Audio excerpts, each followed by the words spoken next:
When you see someone with the status "it's complicated" in social networks, just listen, we'll tell you what is really complicated. Once, the little-known then philosopher Friedrich Nietzsche met a young Russian beauty, Louise Salome, and madly fell in love with her. This love became fatal for him, in every sense. It wasn't easy there. Louise von Salome was one of the brightest femmes fatales of the 20th century. German writer Kurt Wolff claimed that no woman in the last 150 years has had a stronger influence on German-speaking countries than Louise von Salome from St. Petersburg. She wrote the book Erotica, which became a European bestseller. She is called the mother of psychoanalysis.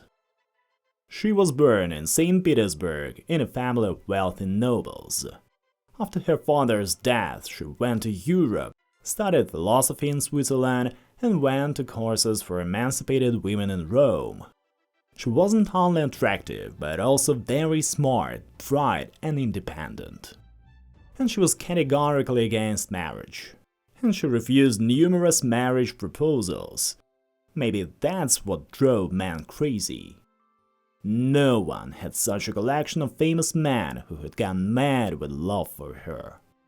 Besides Nietzsche, Rainer Maria Rilke and Sigmund Freud were in love with her. At the same time, until the age of 30, she remained a virgin, constantly living with men. But let's not jump ahead. In Europe, she met the philosopher and poet Paul Rée, who had previously believed that marriage was philosophically irrational, and then immediately, like the others, proposed to her, and like the others, was refused. Lou, however, offered him to live together in a spiritual chaste union of two creative people.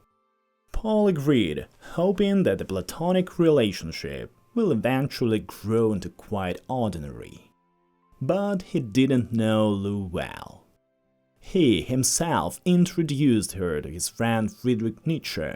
He was 17 years older than Lou.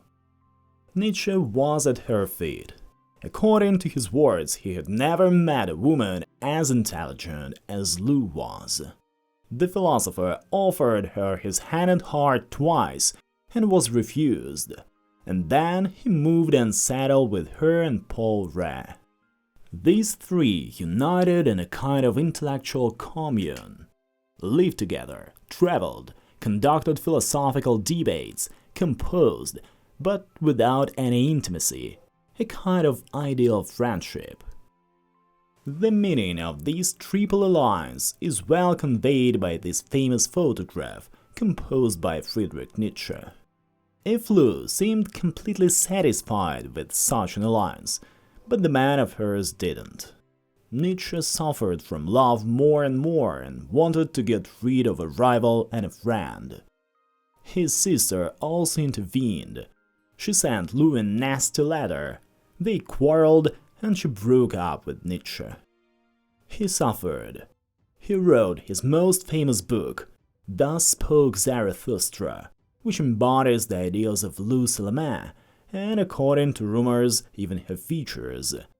Including the experiences of unrequited love drove him crazy in the end. He was placed in psychiatric hospital, where he stayed until the end of his days. This ideal friendship also ended badly for Paul Rée, who was able to withstand it for only 5 years. Do like and subscribe if you enjoyed this story. Oh, and click on the bell so you get notified when the new episode comes out.